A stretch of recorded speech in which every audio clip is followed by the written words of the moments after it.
Ubur-ubur ikan lele, ikan lele. Assalamualaikum warahmatullahi wabarakatuh. Salam sejahtera bagi kita. Salam Om Swastiastu, Namo Buddhaya, salam kebajikan. Baik, perkenalkan nama saya Abdi Realisasi Arefa dengan NIM 3231131008.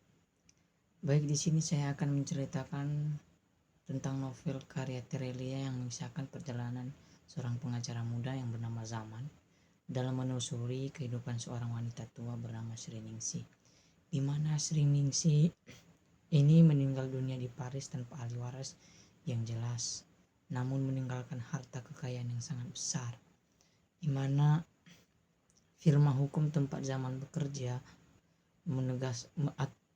memberikan tugas kepada Zaman untuk menyelidiki siapa latar belakang wanita tersebut dan mencari tahu ahli waris yang berhak atas peninggalannya. Perjalanan ini pun membawa Zaman melintas berbagai tempat di dunia, menyikap kisah hidup Sri Ningsih yang penuh dengan perjuangan dan kebijaksanaan. Pencarian Zaman mulai dari Kepulauan Tanimbar, tempat kelahiran Sri Ningsih. Ia menemukan bahwa Sri Ningsih berasal dari keluarga kurang mampu atau sederhana, yang kehidupannya dipenuhi keterbatasan. Sejak kecil ia harus menghadapi berbagai kesulitan, termasuk kehilangan orang tua di usia muda, di mana hal ini menjadikannya harus bertahan hidup seorang diri, berpisah dari suatu tempat ke tempat lain untuk mencari kehidupan yang lebih baik. Meski memiliki banyak kendala, Sri Ningsih tetap gigih dalam menjalani hidupnya. Dari Tanimbar, jejak Sri Ningsih membawa Zaman ke Surakarta, tempat ia tinggal, dan di mana Sri Ningsih bersekolah. Di mana juga Sri Ningsih ini tetap gigih dalam menjalani hidupnya.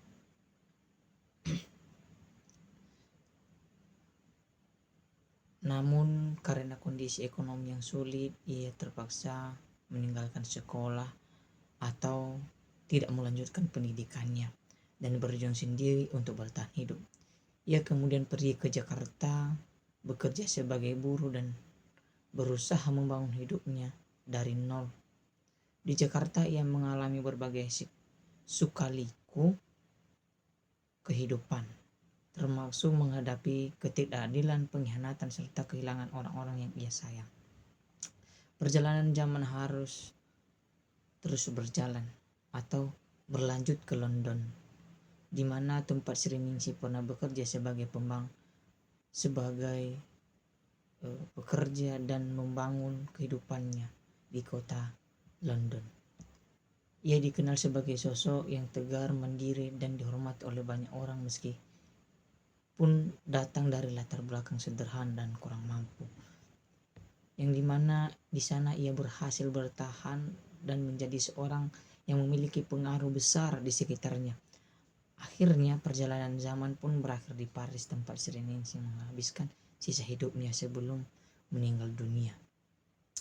Melalui pencariannya, Zaman tidak hanya menemukan fakta tentang kehidupan Sri Ningsih, tetapi juga mengalami perubahan dalam dirinya sendiri. Ia mulai memahami arti perjuangan, ketulusan, dan kebijaksanaan dalam menjalani hidup, di mana perlu kita gambarkan dalam kehidupan kita sehari-hari, bagaimana seseorang bisa penuh dengan tantangan namun dengan ketekunan dan kejujuran.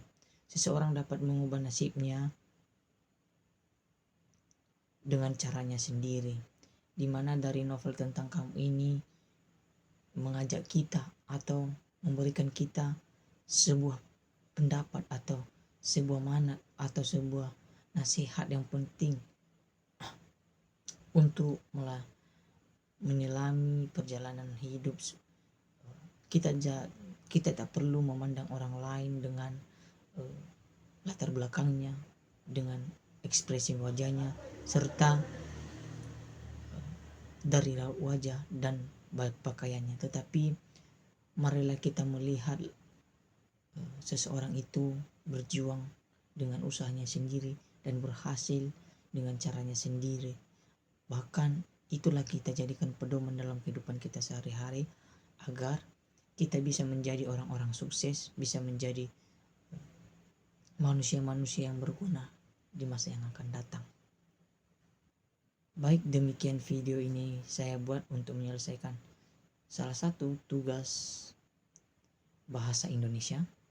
Mohon maaf jika ada kata-kata yang salah dan tidak sesuai dan tidak berkenan kepada penonton. Saya sapa kita, Assalamualaikum warahmatullahi wabarakatuh. Salam sejahtera bagi kita semua.